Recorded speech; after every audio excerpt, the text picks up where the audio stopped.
Hi everyone, welcome to the Immergence Show. I am Nico Farah, your host today with my co-host Noreen Solomon. We are here every week and on Tuesdays at 11 a.m. PST to bring you all sorts of latest and greatest news in emerging tech and immersive experiences. And today we have a special guest, Casey Jensen from Room, to tell us about enterprise metaverse, all sorts of use cases of these immersive experiences to enhance work and workplaces. So we are going to start with a quick round of introduction, and we're going to deep dive into the topic.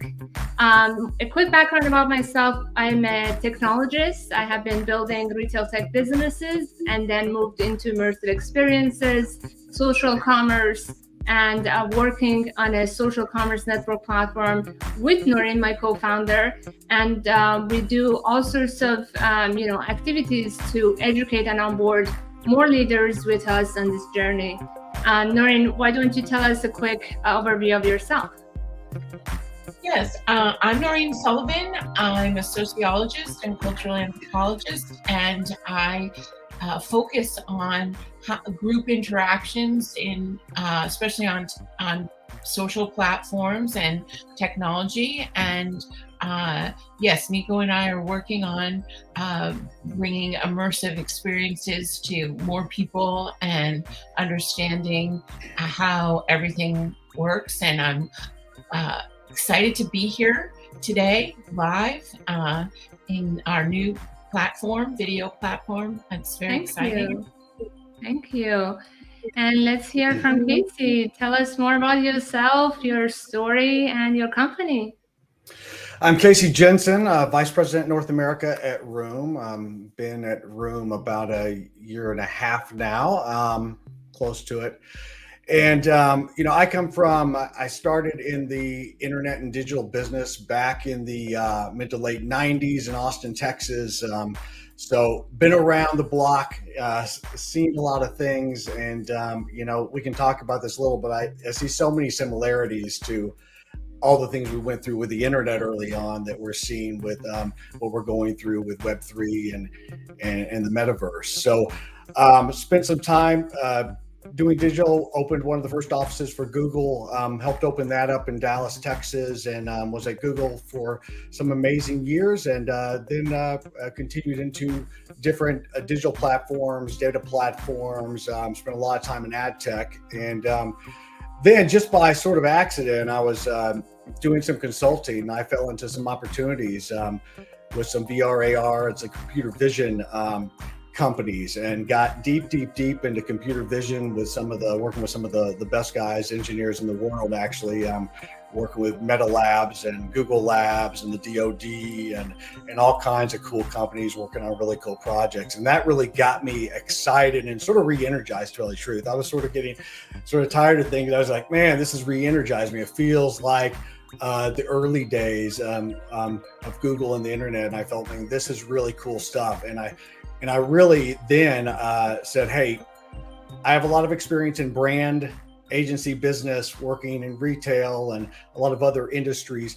How can I more leverage that into this whole metaverse and 3D side of things? And that's when I sort of came across Hans Elsner, who is the founder of Room. And I thought they really broke down a lot of the boundaries with their platform, a lot of the barriers with the platform that I was seeing out there with a lot of the customers that I knew for years in these big brands. So that's when I said, hey, if you ever when you come to North America, they're based out of Germany. I said, let me know. I'd love to help you out. And that's sort of how all this started. So great to be here, and excited to be on this. So Nico and I met, last year at a conference, and then she was nice enough, not knowing me at all, meeting up with me in New York and getting together and talking shop. And so I really appreciate you having me on, both of you. Yeah, my pleasure. Thank you. We go to a lot of common conferences around these topics, and your talk was really fascinating at Immersive Tech Summit, and you were at the conference last week. Tell us more about that. It was an amazing conference. It's one of my favorite conferences of the year. Nathan and Chris and those guys just doing a great job. And this year it was even better. It was in Orlando this year, and there was something about it. I think it's because we went through this year was sort of a crazy year, the economy, all the stuff that's constantly happening. We sort of had a reset of the industry, I felt like. Very similar to what we had back in the mid to late 90s with the internet. I think a lot of things got sort of ahead of the horse there. And, we got a lot of stuff out there where, we're thrown out there. And I think a lot of people thought, oh, we can do all this cool stuff. Well, in reality, we're still building the foundation of a lot of things. There's a lot of amazing things that we can do now, but we've got to be transparent and honest and understand what we can do now and how it can affect people's businesses. And I think this year, I really saw that everybody was in that mode of what can we do today? It's great to talk about, we love in this industry to talk about 5-10 years down the road. We love talking about all that cool stuff. But in reality, for us to make this industry go the direction we want to go, get people involved, we need to talk about things about today. How can we affect people's businesses today? How can we hit ROI today? What can we do to solve pains today for companies? And that's what I think I really felt. We were all coming together, and man, everybody in this industry is so cool because everybody it's not competitive. We're all there sharing ideas. We're helping each other. We're talking about how we can move things forward together. And I just felt this year it was even more that, where everybody wanted to really get on the same page and start helping each other and brainstorm what can we do together to get there, because it's going to take all of us. Some of us compete, but it's going to take all of us to get there. And it was really just I made some great friends. 2 days I made some amazing new friends, and that was the best part about it is meeting these people that I can't wait to talk to again and start having relationships and building things together. So a lot of excitement, a lot of cool stuff, a lot of cool new products, of course. I got to spend a lot of time with the Meta team, and, they've made some great advancements. They've made really some great advancements in what they're doing. And I'm really excited about how this thing is going forward and what we can do now. Awesome. So the conference we're talking about, for our audience that may not know, it was Meta Center Global, not the Meta company. It's one of the conferences around the concept of Metaverse. And the group that has been putting this on is the VR/AR Association. And, they did the Immergence Global Summit. And this is like another version of that this time they did it in Orlando, Florida. And so that's great to know that people are still building and going on. And yesterday, Noreen and I attended a generative AI conference for business.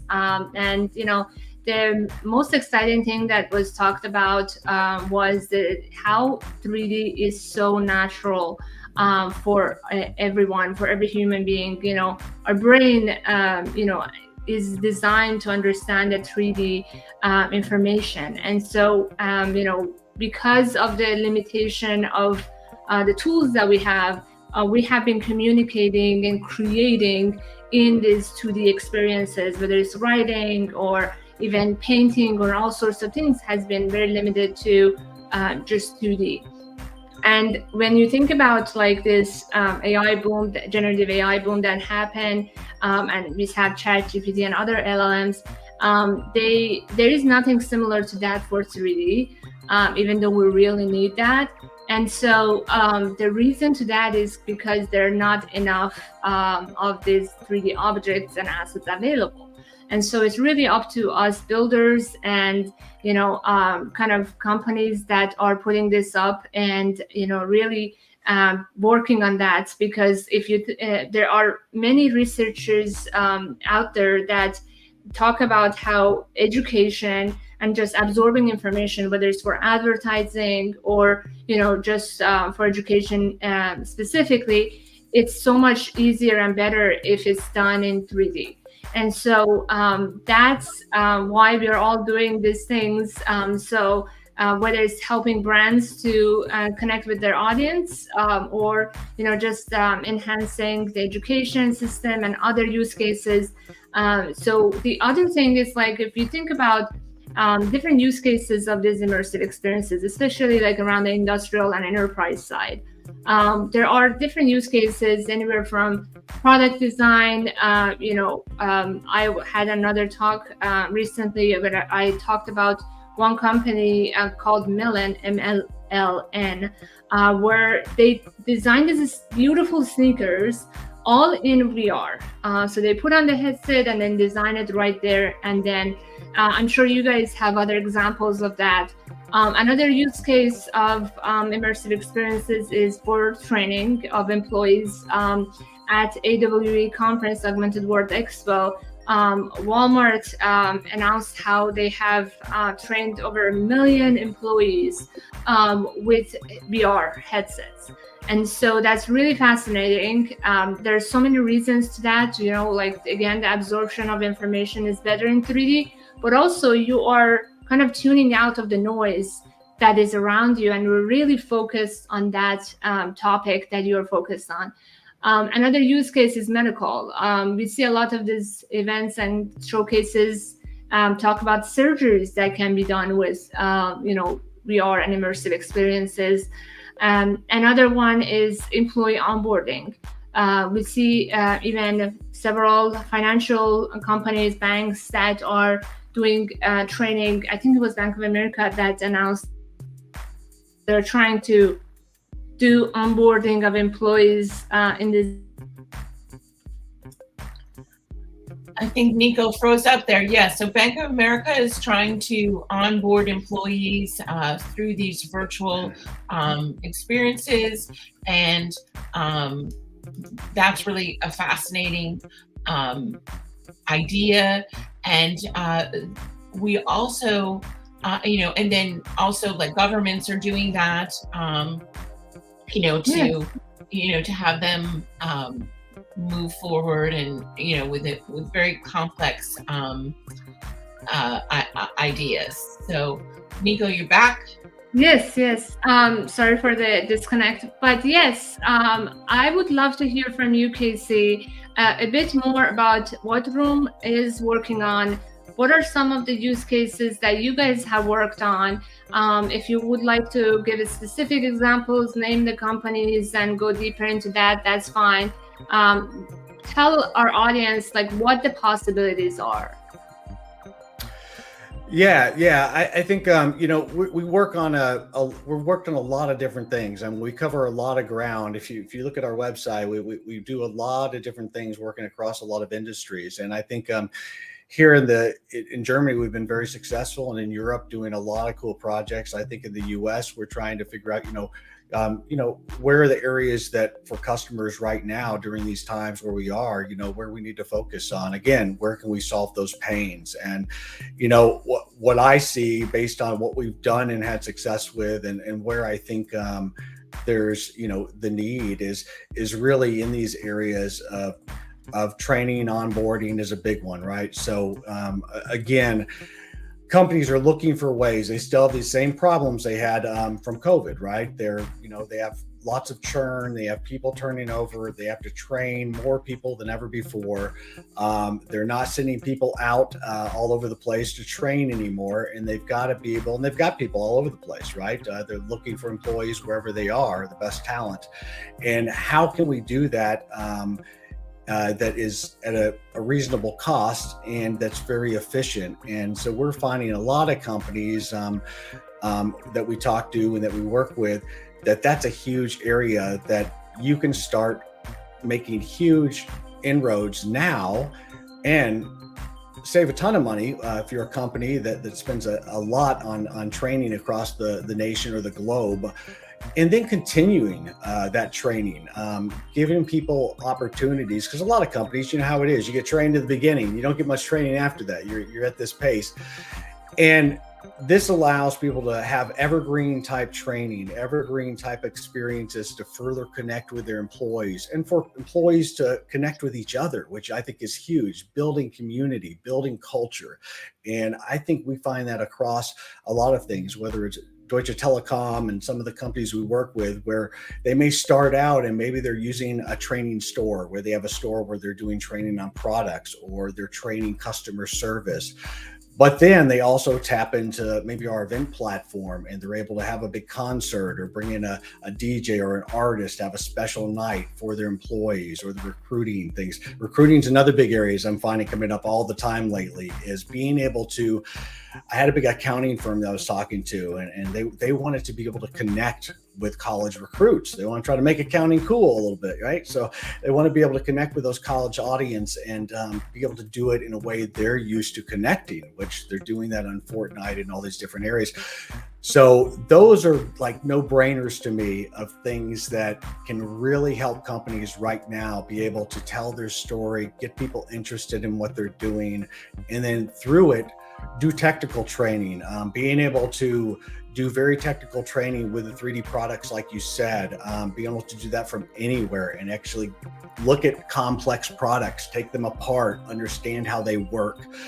If you're working in medical sales or things of that nature, Becton Dixon, BD Therapeutics is a big one. Biosciences, BD Biosciences is a big one we've worked with, where we've created virtual labs where, whether it's employees or investors or whoever it might be, can walk through these labs and be able to see what they're currently working on, get an insight into the projects and the experiments they're doing, understand the company better and the products, and then also train on devices and things of that nature. So, those are areas that are really easy. And I think the biggest thing with all of this is helping educate these industries and these verticals that are not in our industry as much, to understand that, it doesn't have to be so complex. There's ways on our platform. The thing about it is it's easy to get in there. Forbes at one time called us the WordPress of the metaverse back in the day. So it's easy to get in there, start creating these experiences and keep them updated and change them without having to go out, create one time, and then constantly have to worry about how are we going to update this, the cost to do it, things of that nature. So that's sort of where we found our sweet spot, is being able to have, when people need something that they want to update all the time, they want to constantly change, they want to deploy things and scale experiences or products very quickly. Those are areas that we can do some really cool things with. In that case, I would say other areas too with that is sales and marketing, and the fact that we work with a lot of marketing leaders and a lot of sales leaders to be able to take complex products and be able to get them in front of clients and do demos in a way that's never been done before. Again, not everybody is flying around everywhere to be able to do these demos. They're having to cut back on sales forces, and sometimes, and they're needing to be able to also show the products after the fact. They may do a big demo, have people come in for a big demo at a brick and mortar type facility, but when they leave and go back home to their offices, this allows them to come back, check out the device, reintegrate with it, understand it, start looking into it more. And I think that's really big, to be able to add that value to what companies are already doing. And again, the key right now, I think, is looking at what companies are doing now and enhancing it, making it better, not replacing it, but making it better. Take what you're already doing well, if it's training or whatever it might be, and let's enhance it. Let's make it better so you can reach more people in a different way, and maybe a more precise way that they want to see. We've got to meet users and customers where they are. We've got to meet them where they are, and whether, if they have a device with us, that's great. If they don't have a device, use your desktop, your mobile, or your tablet. It doesn't matter. And we are all about helping companies be able to reach everybody they can this way and start getting them into this and testing it, and start small. I have so many customers, I think, that, when I meet with innovation leaders and things at companies, they love it. They want to do everything, right? Oh man, this is cool. Let's do everything. Once you get inside the big giant company, everybody wants their hands in it, right? It's cool stuff. So everybody wants to start talking about it, and it can slow things down and take forever to get going. So I always try to pull people back and say, hey, it's okay to start small. Let's start here. Something you already have a budget with. If it's marketing, maybe you have a promotional budget for a phone coming up for back to school. Start here and develop an experience. Let's show success there.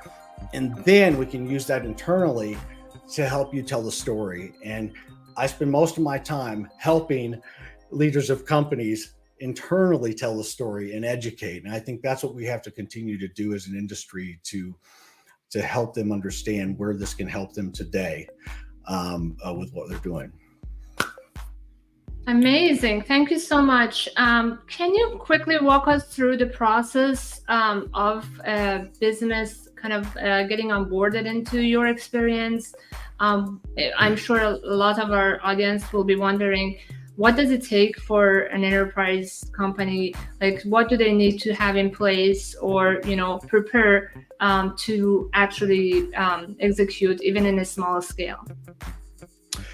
Yeah, I mean, with us, I mean, we're a web-based platform, right? So there's no app, there's nothing you have to do on your side except it's basically a web address. So what's great about that is marketers can go ahead and use, whether you're building out a room to be able to show off new products, or you're building out a city, or you're building out your own world. You can be able to use that in all your current marketing, your social media, any of that stuff, or internally. It's a web address. So it's really easy to get set up and going. It's something that everybody always knows. And I think I always try to explain it as the web 3D, right? So it's, think of your websites in 3D. The metaverse, as we know, is here in different stages right now. Is it the metaverse that we all think it's going to be way down the road? No, right? It's not totally interconnected. It's a lot of pieces. And we talk a lot about, brands having these private metaverses that they can control, that they can turn off and on, that they can invite certain segments of their audiences in. So it doesn't have to be, again, it's in some cases, it could be as easily as people developing a jump page on a website, creating a microsite. It's really as easy as that for a lot of this stuff. If you're creating, let's say, an experience for a Samsung phone for back to school, like I mentioned, it's very easy to just generate that. And by the way, it's so easy that it doesn't matter if you're marketing or what role you are in the company, you can very quickly, within an hour, learn how to start doing this stuff and creating it and scale it very quickly. And I think that's what we're finding with customers where we fit. They still go out, there's customers that have great Unity teams. They have all this in-house, and they still are going to go out and do really custom cool stuff. And we can do that as well, or we can take what they do and we can utilize it. But there's a big need with these companies to be able to have solutions where they can very quickly deploy these things, test them, change them all the time, get feedback from customers, and scale them very quickly. And with some of the other options, more custom options, you can't do that. So I see customers using both. They're doing both things. And with us, I think it's the things you got to think out that customers are thinking about right now with this kind of stuff is, how am I going to reach my audience with it, right? Well, for us, we're not a destination, right? We're not Roblox. We're not a destination. We're basically building something that the company is going to use to reach out to their existing audience or to reach out to a new audience they're trying to reach, but they are in control of that. And I think that's right now, a lot of luxe brands and things that I talk to, that's very interesting because they're not ready to go out and just commit to a certain world or things like that. They want to be able to have more control over it. And if they only want a loyalty audience to have access to it, great, have a loyalty audience access. And that's a cool way. I think a lot of companies are looking at it is, hey, here's a special thing for this loyalty audience that we can offer, that they can come in and check out new products, get NFTs, whatever they might want to do with it. So, I think that's a big thing with it. Security, data. This is something that I know we'll talk about a little bit. I came from the ad tech world, so I've been talking data security for a long time, and I was one of those guys that was out there. We know everywhere this customer is going, and we can target them back in the day. So I know all about that world, and we have to get ahead of that. There's a lot of the same problems we have now with the web and with ad tech that are going to be things that are brought up, and they are being brought up when it comes to these experiences in the metaverse. So we've got to get some standards. We've got to figure out how we can globally get some standards together. We've got to also start putting best practices together as an industry and help companies to take what they're already doing from best practices and adopt them to this kind of stuff.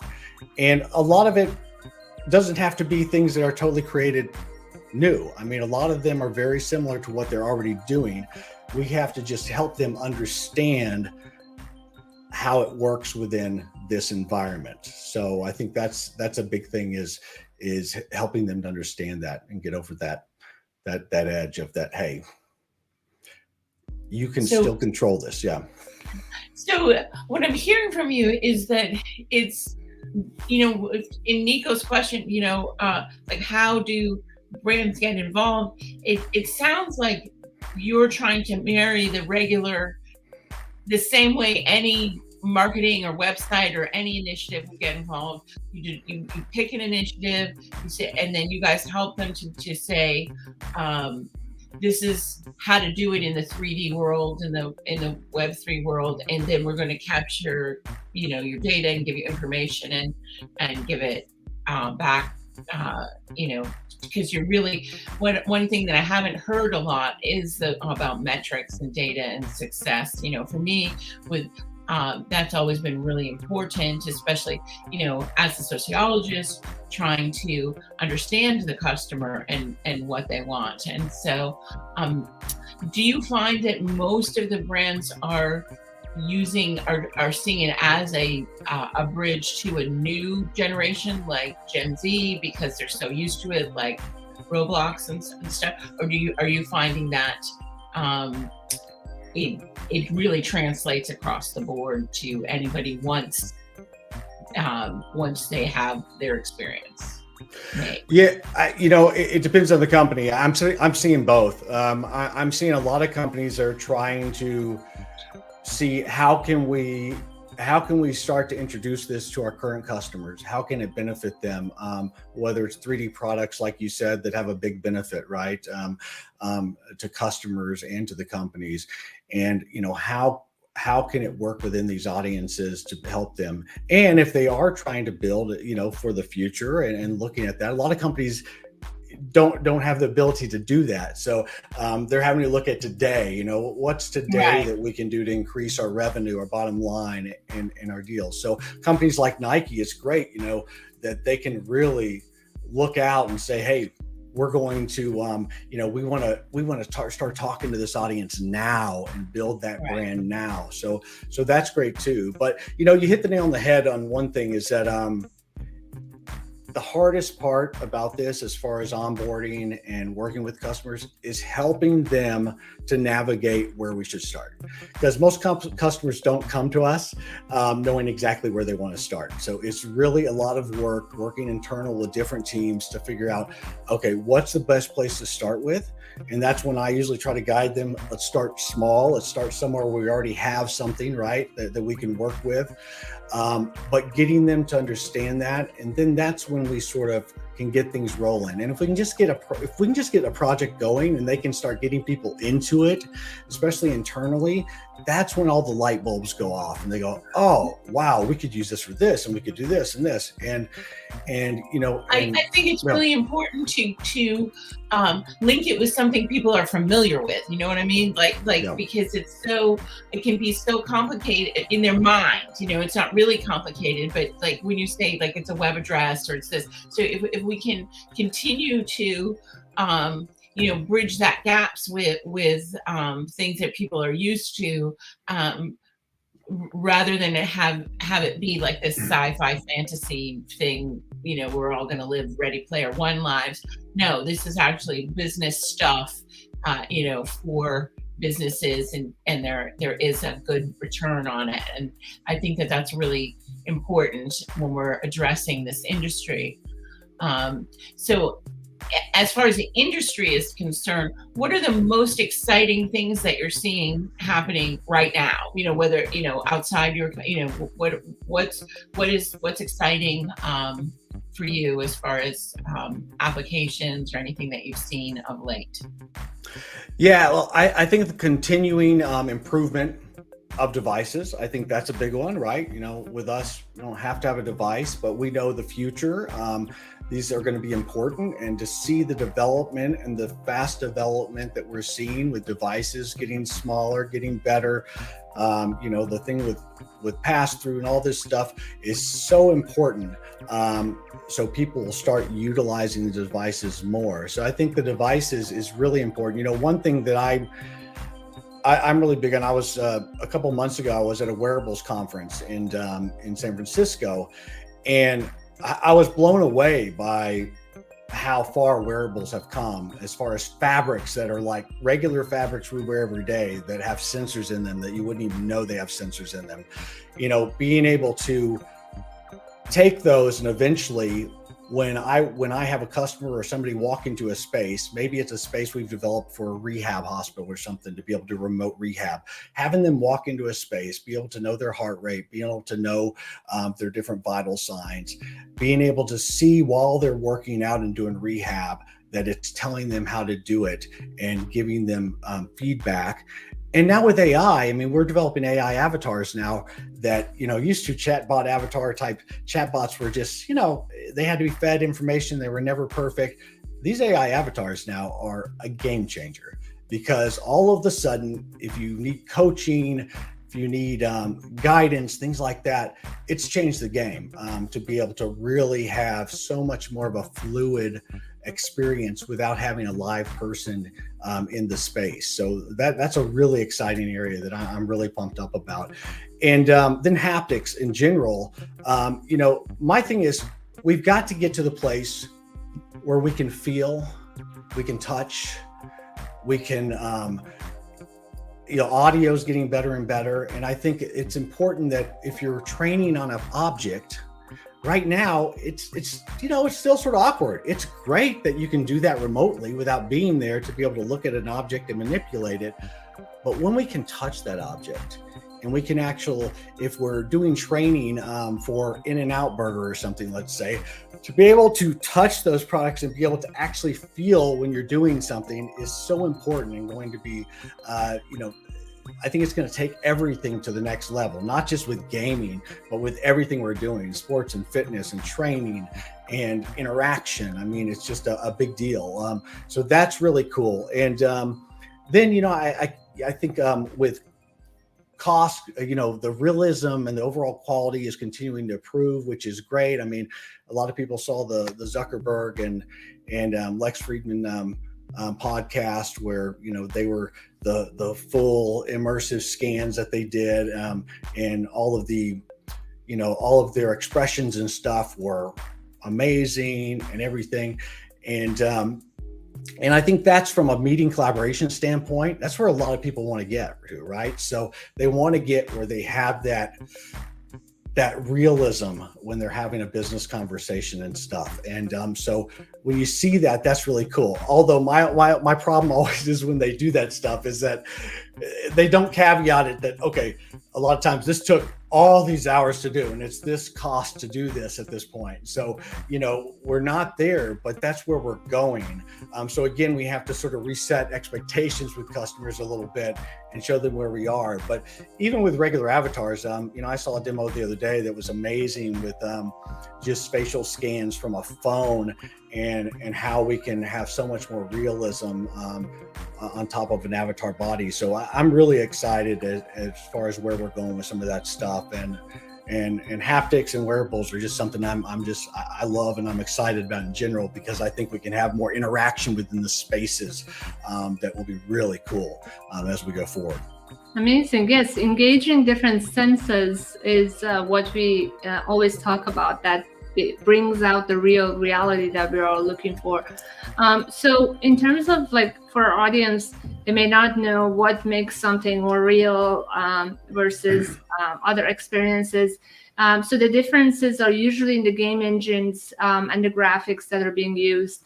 And what Casey mentioned in terms of cost, it's because of the processing power. The more graphics you have and the more advanced they are, the higher you have to pay for that processing power.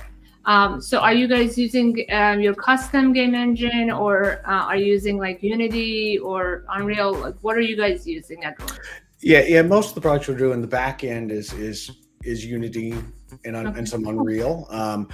But we have our own 3D engine. We sort of started in the 3D tech area, so that's a lot of why when you see our experiences, they're so fluid and they work so well. Even if you have an older iPhone or you don't have the latest laptop, it's able to have these experiences within that. And that was really important for us. And I think that's been really an advantage we've had out there, is because the consistency of what we're able to provide across different types of devices, different types of users. And, I know, Hans, we're all about democratizing. He always says democratizing the metaverse. I think, we're all about getting everybody who wants to be into this and start playing with it to start doing it.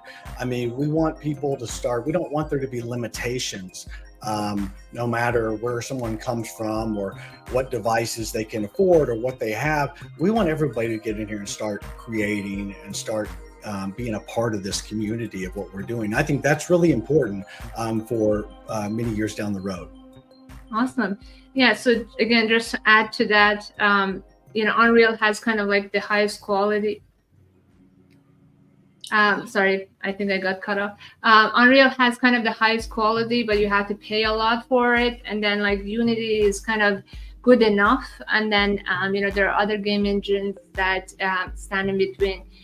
So in terms of, providing this democratizing that you mentioned, are you guys streaming the experiences, or are you making it downloadable? Tell us more about kind of the type of experiences that you offer.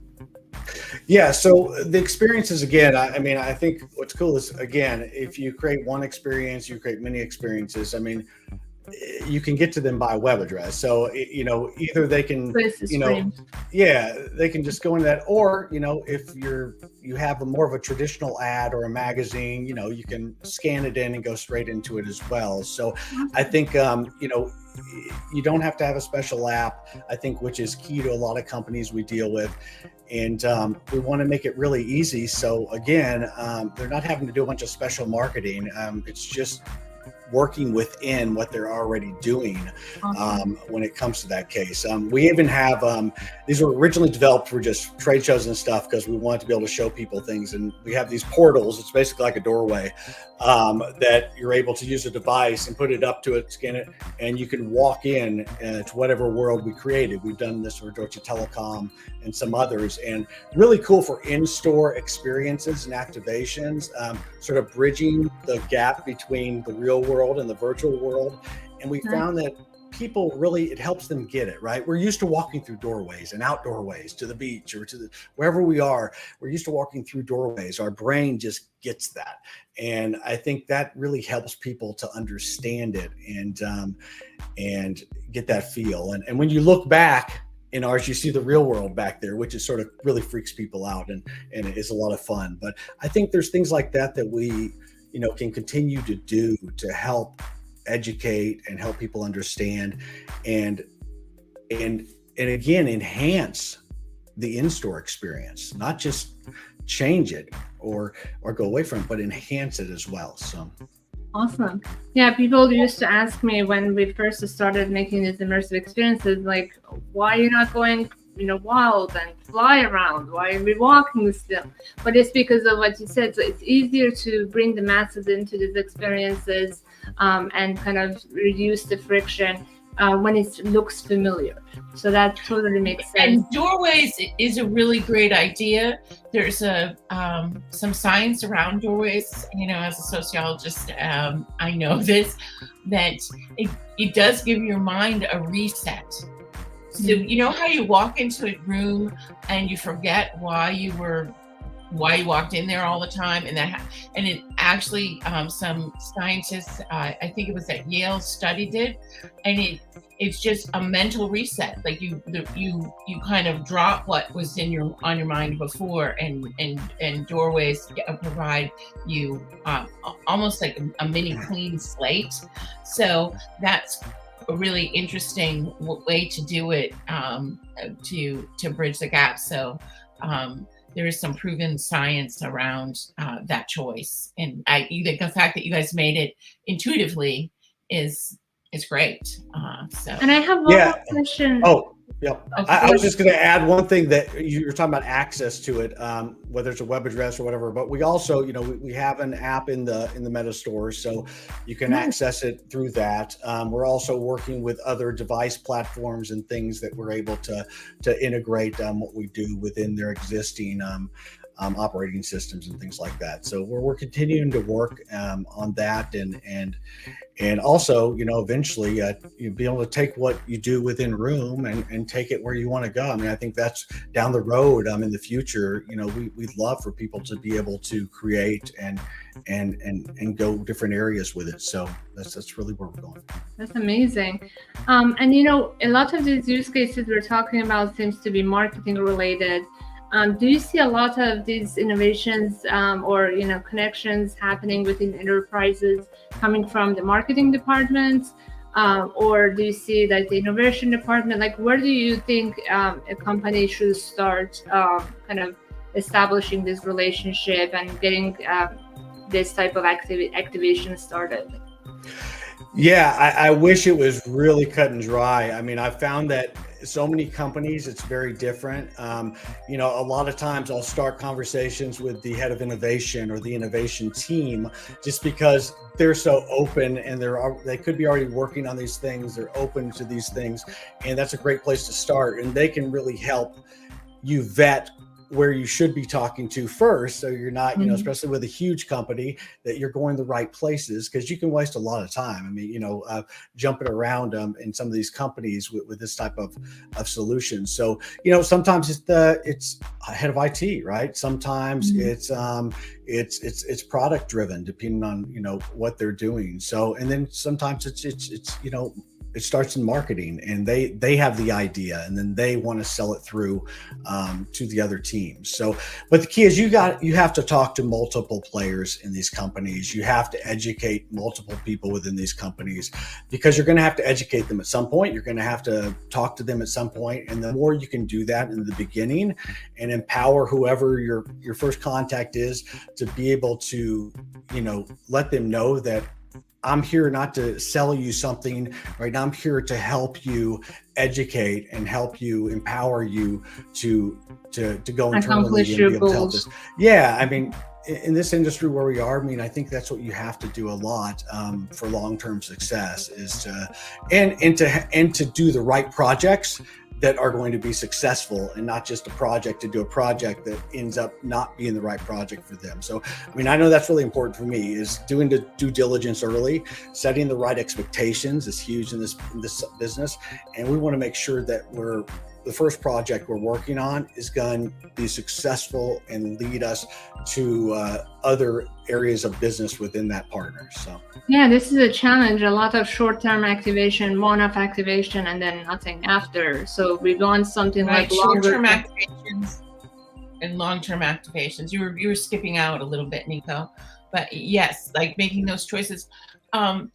As far as this education piece, you're educating the companies, and the companies also have to educate their customers, and then we're all trying to get towards mass adoption of these technologies. What do you see are the biggest challenges in terms of getting to mass adoption?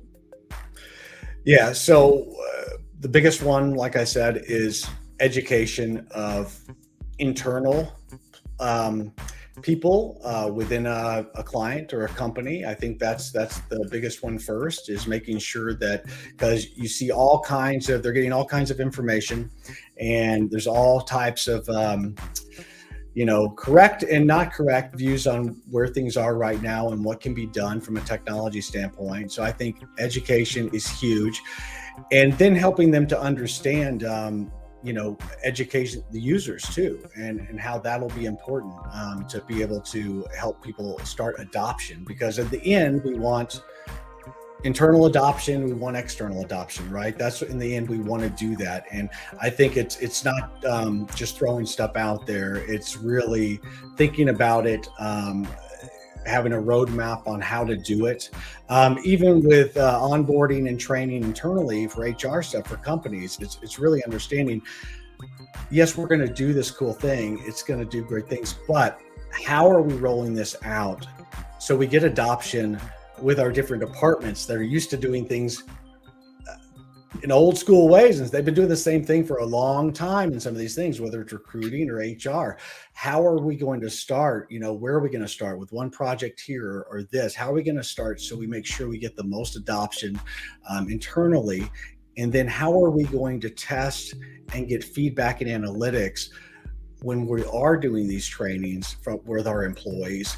How are we going to get that data back, and how are we going to take action on that data, which I think is even, is huge and important as we go forward, because it's a constant development. It's a constant time of making this better. And then the cool thing about this stuff is that we can start really customizing it to certain types of people within a company, how they want to be trained, and some people, this may not be the best training, but we can really hone into how do they want to be trained? Do they want to be trained in the mountains? Do they want to be trained on the beach? Do they want to be trained, how can we relate to that person? How can we build that culture with that person? I think that's, things that have to be thought about as we go forward.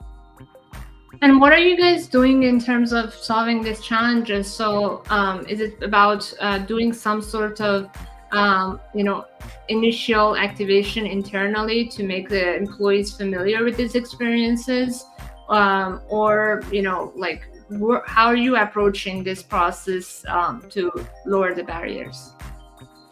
Yeah, I think, again, we really try to help them hone in on the first thing, the best thing that we can do. That's the first thing that's going to be simple, that we can get going, have them start testing and getting some feedback and data back before we go forward doing too much complex stuff, I think is really key. And, that's the hardest part. I mean, that's hard because there's a lot of different departments, a lot of players that say, hey, we're the ones that should be, we're the ones that should be first, or we don't want anything to do with that. So you've got to really help understand where that is. And you've got to have something that fits within their current systems and technologies, that's easy to roll out and easy to work within, how they currently train and what they do and what those parameters from industry, it's so different.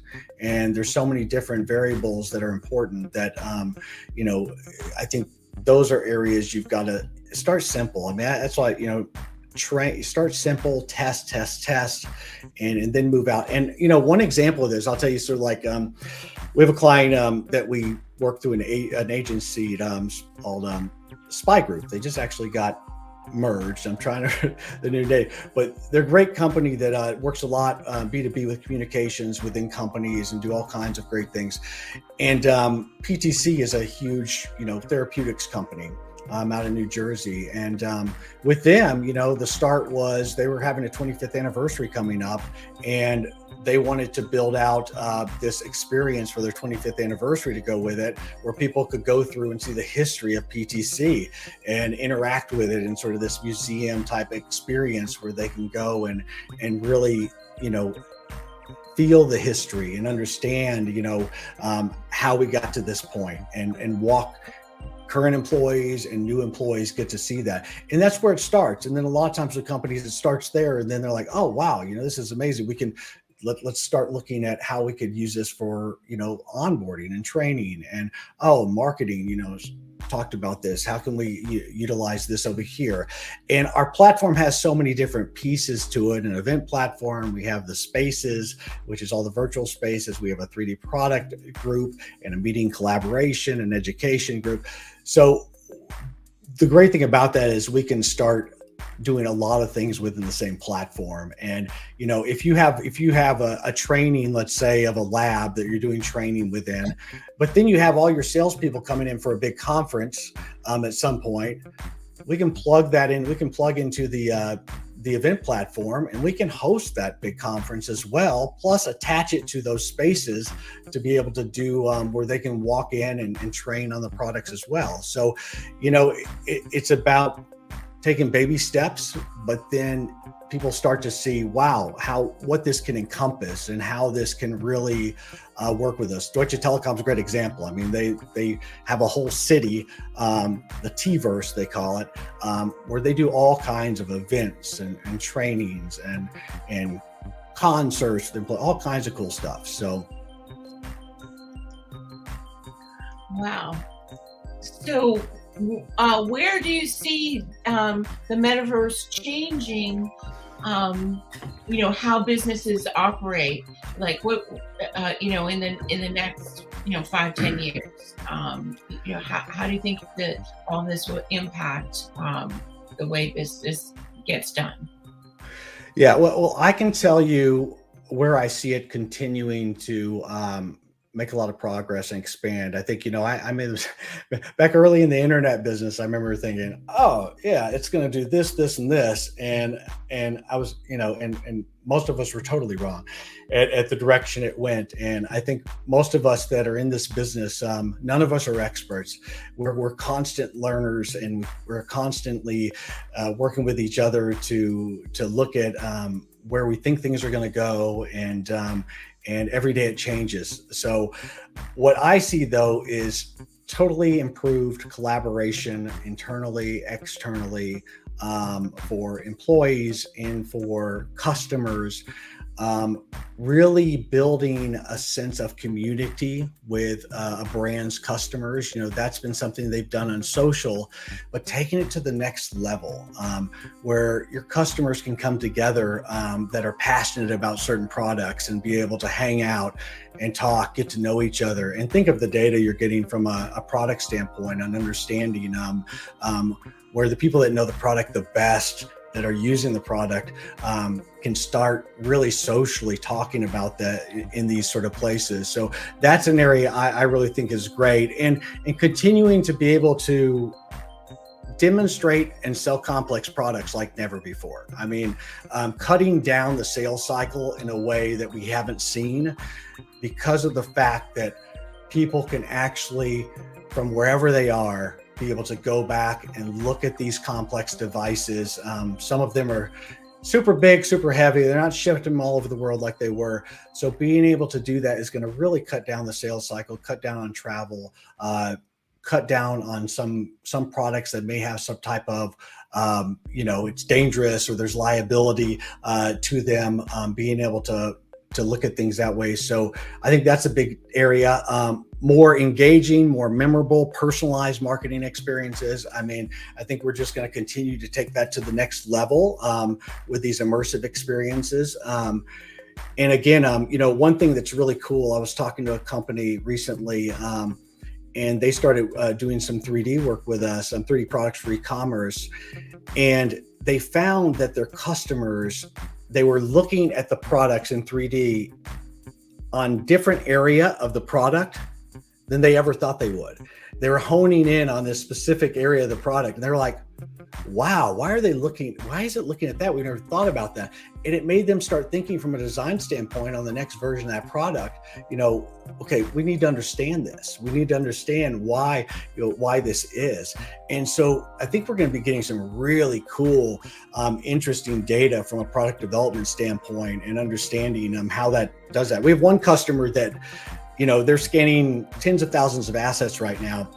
And they're a large furniture company, and they're even using it not just for internal training and all this stuff, but they're even using it, once you have the assets, they're able to help design their stores, and run simulations on their stores and traffic within their stores to be able to start better planning how they're working with their stores and designing their stores. So, once you have the assets, I mean, there's all kinds of cool things you can do. I think that assets is a barrier that, we have a 3D development team. There's a lot of great ones out there, and we take assets. However, we can port them in, we can do it.